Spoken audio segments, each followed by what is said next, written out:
Hello, Alexander here. Welcome to my channel if you're here for the first time, and welcome back if you've been here before. So basically, all I do here is talk about books, the ones I liked, the ones I did not like very much, and the ones I thought were mid. Um, I have a bit of a cold today, so hopefully that doesn't affect this video recording too much. Um, but today I'll be doing a review of the latest book I finished, um, Bitch Bitch Read by Emily Henry. Um, so I decided to read something different from the things I would usually read. I don't read a lot of romance, mostly because I don't enjoy them as much. Well, I do, but the ratio of the romance book I enjoy to the ones I don't isn't exactly very encouraging. There are things I like about them across the board, though, like how easy and light they are to read, usually, and you can usually skip 10 pages if you wanted and still not miss anything overly important. I don't know if that's necessarily a good thing, but sometimes you want to read something that you don't need to pay too much attention to. Um, Also, most of the time, I think you're written from a female perspective.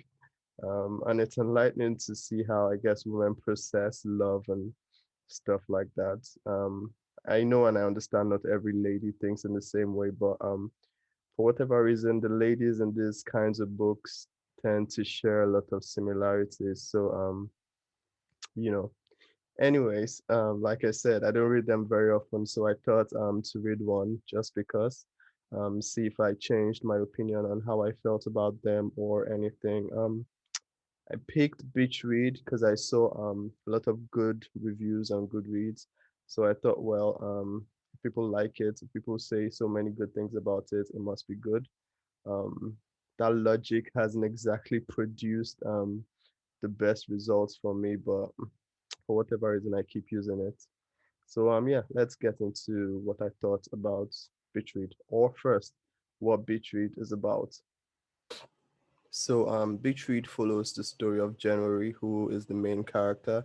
She is romance author who is sort of suffering from writer's block, and she's also broke at that point in the book, and her agent's on her neck because the book she's writing is almost due, and she's making very little, if any, progress at all. Besides all these, her father recently passed, and she found out he wasn't exactly the man she thought he was. He was having an affair before he died, and he had a house by the beach that he used for this affair. And now that he's dead, the house is passed on to her. She goes to this beach house, the house that her father left her, intends on living there while she tries to pound out the first draft of her book. Turns out the guy who lives next door is her rival from college, who she remembers didn't like her very much. He's a writer too, and conveniently he's suffering from writer's block as well.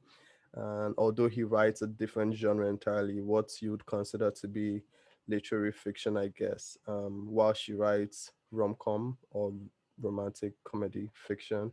Um, yeah, but in order to help each other, they decide to strike a bet, where they switch genres, and she'll write literary stuff while he'll write the happily ever after rom-coms that she is known for. So what did I think about it? I think it was a lot like I expected it to be, which isn't necessarily bad, but it's not exactly a compliment either. Um, I guess what I mean is my experiment to read romance just to see if I'd enjoy it wasn't very successful. Was the success in the fact that I finished the book, but not very much in the way of enjoyment. I found it to be really cheesy, which I guess is the point of romantic books, but I don't enjoy that very much, I've realized. But the book isn't bad, by the way. If you do love reading romance, rom-coms, I think this is one of the better ones that I've read. So besides all the fluffiness, all the fluffy romance, it tries or attempts to explore some deeper stuff. Like I mentioned, the main character's father passed, so she has to deal with that. while simultaneously coming to terms that he that her father might not be the hero that she thought he was. So the story explores themes of sadness and grief.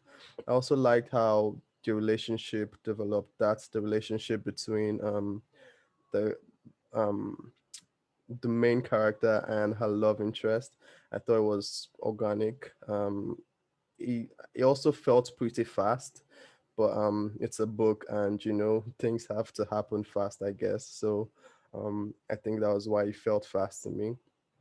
The characters were pretty decent too, not memorable, but not ridiculous too. I think they were good enough that I did not roll my eyes too much while reading it. So that's a good thing.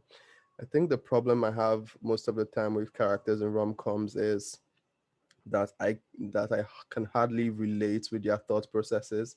And I get that when people are in love, they might not exactly be thinking logically, but man, it's painful to read sometimes. And I'd say this book did not suffer from that. Well, maybe sometimes, but not enough to make it terrible. I thought the characters were really mature about the decisions they made some of the time, even though sometimes not so much. But yeah, for the most part, yeah. I think the last thing I really remember liking was the pacing. It went really fast. So I think that makes the story means that the story was very engaging, and that's always a plus. There's no point reading a book that's supposed to be fun if you're not having any fun reading it. Um, so yeah, I also felt like the main character was talking to me at some point because, like I said, she writes rom-com. Is that even what the genre is called? She writes romance, and she makes it a point to defend her genre in the book, and I thought that part was well done. I don't have anything against the genre. Like I said, I just don't enjoy them as much.